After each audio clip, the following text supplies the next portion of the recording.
जय श्री राधे कृष्णा दोस्तों।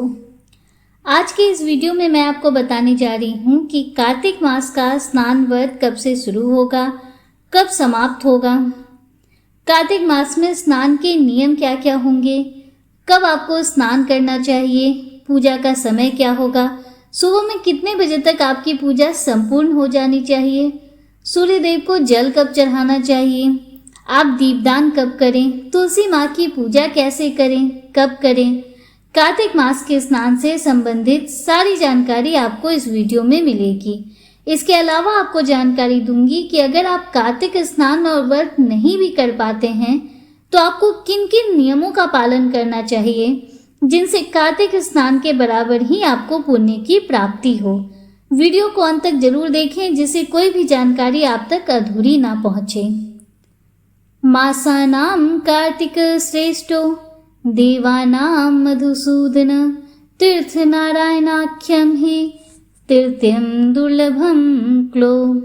दोस्तों, शास्त्रों में ऐसा कहा गया है कि जो हम पूरे वर्ष में जब तप करते हैं, दान करते हैं, व्रत करते हैं, कोई भी धार्मिक कार्य करते हैं, उसका फल और कार्तिक मास में किए गए पुण्य, फिर चाहे वो कार्तिक स्नान हो या इस मास में किया गया दान या फिर कार्तिक मास में किया गया पूजा पाठ, उसका फल समान होता है।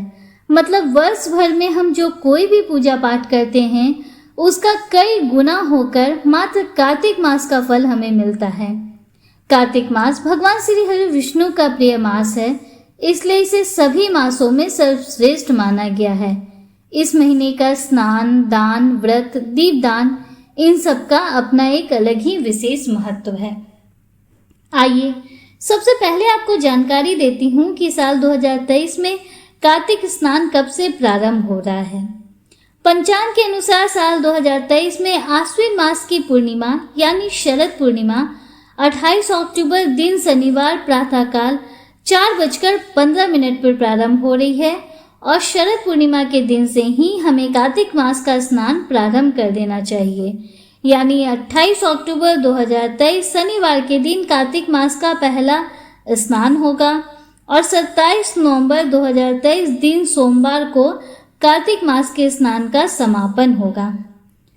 दोस्तों, आप में से बहुत से भक्त ऐसे हैं जो कार्तिक मास की प्रतिपदा तिथि से कार्तिक मास का स्नान प्रारंभ करते हैं, किंतु यदि आप पूरे कार्तिक मास के स्नान का संकल्प ले रहे हैं तो आपको शरद पूर्णिमा के दिन से ही कार्तिक मास का स्नान प्रारंभ करना चाहिए और कार्तिक मास की पूर्णिमा यानी 27 नवंबर सोमवार के दिन आपके स्नान का समापन होगा।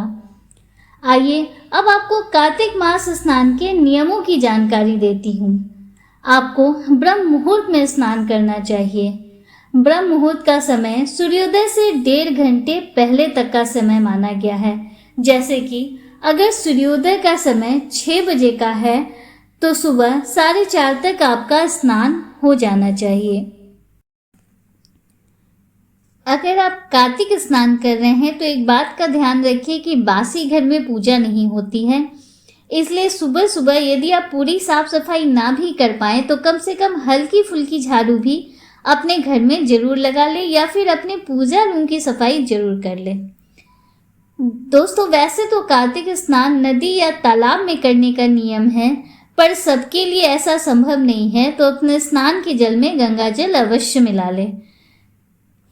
इससे भी आपको गंगा जी में स्नान करने का फल प्राप्त होगा। स्नान के बाद भगवान श्री हरि विष्णु की पूजा करें, तुलसी माँ की पूजा करें, सूर्य देव को जल जरूर दें। ये 3 पूजा आप नियम से पूरे महीने करें। यहाँ पर आपको ये जानकारी दे दूँ कि आपको स्नान ब्रह्म मुहूर्त में जरूर करना है, लेकिन पूजा के लिए कोई निश्चित समय नहीं है। आप जितनी देर चाहे पूजा कर सकते हैं। जैसे कि आप में से कई भक्त ऐसे होंगे जिन्होंने कोई मंत्र ले रखा होगा, कोई किसी तरह का पाठ करते होंगे, तो उनकी पूजा देर से संपन्न होगी थी। इसलिए आप जितनी देर भी चाहे पूजा करें, कोई समस्या नहीं है। सूर्य देव को जल आप सूर्योदय के बाद ही दें। मन में कोई दुविधा मत रखिए कि आप भगवान विष्णु की पूजा पहले करें या सूर्य देव को जल पहले दें या बाद में, कोई समस्या नहीं है। आपकी जैसी सुविधा हो आप वैसे ही अपनी पूजा संपन्न करें, बस आप स्नान ब्रह्म मुहूर्त में जरूर कर लें। आइए अब आपको दीपदान से संबंधित जानकारी देती हूँ। ऐसा माना जाता है कि अगर आप कार्तिक स्नान ना कर पाएं, व्रत ना करें, पूजा ना कर पाएं, फिर भी आपको कार्तिक मास में दीपदान तो जरूर ही करना चाहिए। दीपदान आपको कब करना चाहिए? तो देखिए, दीपदान आप सुबह अंधेरे में यानी ब्रह्म मुहूर्त में भी कर सकते हैं और शाम को सूर्यास्त होने के बाद भी आप दीपदान कर सकते हैं। अब आपका सवाल होगा कि आपको दीपदान कहाँ करना चाहिए?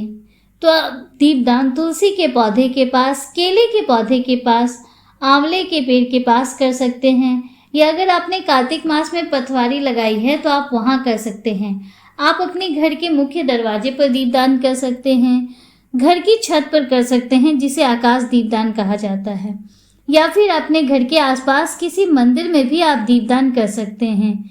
इसके अलावा आप किसी खुले मैदान में, किसी गौशाला में भी दीपदान कर सकते हैं। इस महीने जितना हो सके आपको दीपदान जरूर करना चाहिए। ऐसा माना जाता है कि इस मास में दीपदान करने से आपके जीवन के संघर्षों का समापन होता है। अगर आपके जीवन से परेशानियां खत्म होने का नाम नहीं ले रही हैं, तो आपको पूरे कार्तिक मास में दीपदान तो जरूर ही करना चाहिए। अगर आप सुबह स्नान ना भी कर पा रहे हों तो भी आप दीपदान का नियम जरूर करें। दोस्तों, कार्तिक मास का अगला नियम है दान करना। पूरे कार्तिक मास में यदि आप प्रतिदिन दान करते हैं तो उसका अनंत फल आपको प्राप्त होता है। आप दान अपने सामर्थ्य और सुविधा के अनुसार ही करें। आप अन्न का दान कर सकते हैं, वस्त्र का दान कर सकते हैं, धन का या किसी भी चीज का दान कर सकते हैं। आप प्रतिदिन स्नान और पूजा के बाद दान निकाल कर रख दीजिए। उसके बाद ही अन्न और जल को ग्रहण कीजिए। इसका आपको कई गुना फल प्राप्त होगा। कार्तिक मास के जो विशेष नियम होते हैं, स्नान, दान, दीपदान, तुलसी पूजन, भगवान शिवदेव की पूजा और भगवान विष्णु की पूजा। अब बहुत से लोगों के मन में एक प्रश्न आता है कि हम कार्तिक स्नान करना चाहते हैं तो क्या हमें व्रत भी रखना होगा? जी नहीं, ऐसा बिल्कुल भी आवश्यक नहीं है। कार्तिक स्नान का एक अलग नियम है और व्रत एक अलग नियम है। ऐसा बिल्कुल भी जरूरी नहीं है कि अगर आप कार्तिक स्नान कर रहे हैं तो आपको व्रत भी रखना ही होगा। लेकिन एक बात का अवश्य ध्यान रखें कि अगर आप कार्तिक स्नान कर रहे हैं तो आपको सात्विक भोजन करना चाहिए।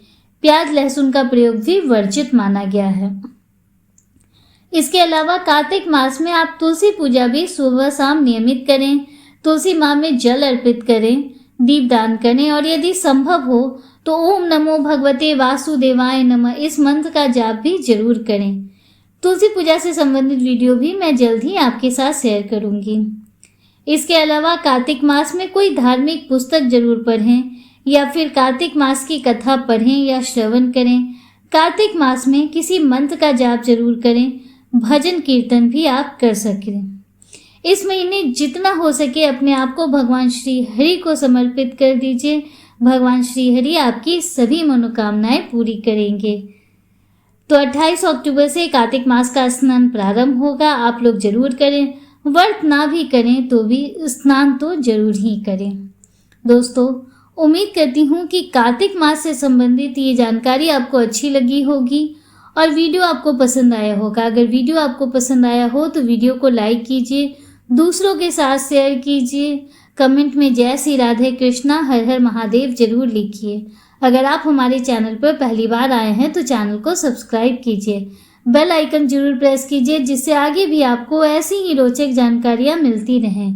मिलते हैं आपसे अगले वीडियो में, तब तक के लिए हर हर महादेव, जय श्री राधे कृष्णा, राधे राधे।